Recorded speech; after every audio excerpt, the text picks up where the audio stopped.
je tiens réellement à saluer chaleureusement votre présence à cette commémoration de la Journée nationale de l'enfant haïtien. Cette présence témoigne d'une conviction commune. Les enfants doivent demeurer au cœur de nos préoccupations et de nos actions. Et pourtant, cette commémoration suscite chez certains une question légitime. Dans le contexte difficile que traverse Haïti, devons-nous réellement célébrer la Journée nationale de l'enfant? Ma réponse est simple.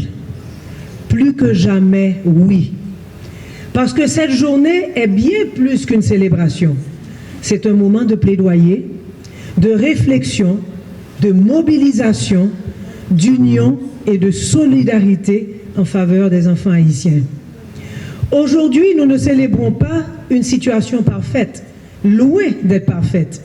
Nous célébrons une vérité essentielle. Lorsqu'une société renonce ou néglige ses enfants, elle renonce à son propre avenir. Alors aujourd'hui aussi, nous choisissons également de reconnaître la force extraordinaire de notre jeunesse dans les arts, les sciences, le sport, l'entrepreneuriat ou l'engagement citoyen. De nombreux jeunes Haïtiens continuent de nous rendre fiers et de porter haut les couleurs de notre pays. D'ailleurs, hier, je vais vous dire, j'étais extrêmement fier de voir mon équipe jouer sur le terrain. Ils ont été extraordinaires. Moi, je vous dis sincèrement, meilleurs que l'Écosse. Ces jeunes nous rappellent qu'aucune crise ne peut effacer le talent, l'intelligence et le potentiel. Par contre, nous ne pouvons toutefois ignorer la crise sans précédent que traverse Haïti et ses conséquences sur les enfants. Des milliers d'enfants confrontés à la violence, au déplacement, à la séparation familiale, à l'interruption scolaire et à de multiples formes de violence et de vulnérabilité. Cette dure réalité nous interpelle et nous appelle l'urgence d'agir. Il est donc important de reconnaître que même dans ce contexte difficile, parce que ça c'est quand même important de parler des avancées et des actions que nous avons menées, l'Institut du bien-être social et de recherche et ses partenaires, qui sont ici, d'ailleurs ils ont pris la parole, les partenaires du bien-être social, poursuivent leur effort à travers des actions concrètes. Bon, je vais citer quelques exemples. Je parle de la signature du protocole de remise et de transfert des enfants, constitue une avancée essentielle pour renforcer la protection et la prise en charge des enfants enrôlés dans les groupes armés. Nous avons le centre de transit de l'Ouest, le centre des CAI, qui vraiment c'est un centre qui peut accueillir entre 600 à 1000 enfants. C'est un centre qui témoigne de la volonté collective de mettre en place des réponses durables adaptées aux besoins des enfants. Et je salue le ministre des Affaires sociales qui nous accompagne dans ce projet pour les enfants des CAI. Ces avancées nous demandent que l'action demeure possible lorsque l'État, les partenaires, les communautés travaillent ensemble, en synergie. La protection de l'enfant, comme l'a dit chacun de vous, est une responsabilité collective.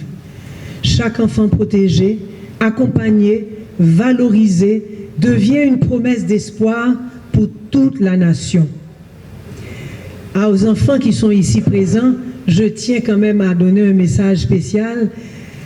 Vous avez raison, il faut qu'on entende vos voix et continuer à faire entendre vos voix.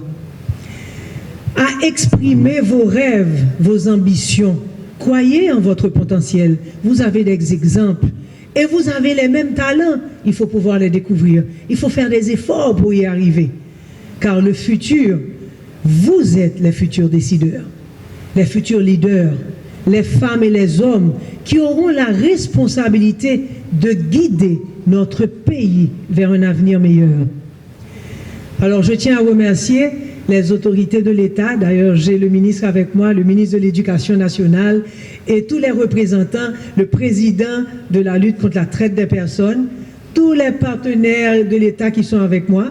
Je vous dis merci pour votre présence, les partenaires techniques et financiers, notamment encore une fois l'UNICEF, qui est le partenaire au quotidien du bien-être social, Plan international, CRS, PANOS, je ne veux pas tout citer pour ne pas en oublier, mais tous les nationaux, je dirais Fondation Maurice Sixto, CAPAC, ICDH, non, ils sont plusieurs ici aujourd'hui, donc je ne vais pas citer pour ne pas faire de jaloux.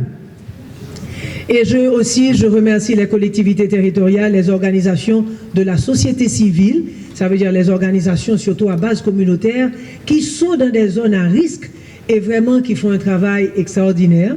Les éducateurs, les parents, les travailleurs sociaux, les familles d'accueil, et ça c'est quelque chose que je tiens à souligner. Ce sont des Haïtiens comme nous qui acceptent de recevoir des enfants chez eux, sans être rémunérés par l'État, et qui le font avec tout le cœur. Et le plus souvent, je vais vous dire, ce qui touche encore plus, c'est qu'après une année, souvent ses parents vous demandent d'adopter l'enfant. Parce que les liens de filiation qui se créent entre la famille et ses enfants est extraordinaire. Donc moi je dis chapeau bas devant les familles d'accueil. Et je tiens aussi à saluer les équipes de l'Institut du bien-être social et de recherche pour leur engagement constant en faveur des enfants d'Haïti. Et je tiens à saluer aussi mes coordonnateurs des départements. Ils ne sont pas avec nous aujourd'hui, mais je peux vous dire que cette fête, elle est célébrée partout, dans tous les départements. Ils sont tous mobilisés pour fêter aujourd'hui les enfants. Alors je vais terminer avec ce thème qui doit être bien plus qu'un slogan, mais un guide pour chacune de nos actions. Solidarité, responsabilité, action pour tout le monde camper diam, pour tes dignités avec espoir pour demain. Ce thème nous rappelle que l'avenir d'Haïti ne va pas se construire dans la résignation, ni dans la division, mais dans notre capacité à nous unir autour de nos enfants et à croire en notre jeunesse et à faire grandir ensemble la dignité et l'espoir pour demain.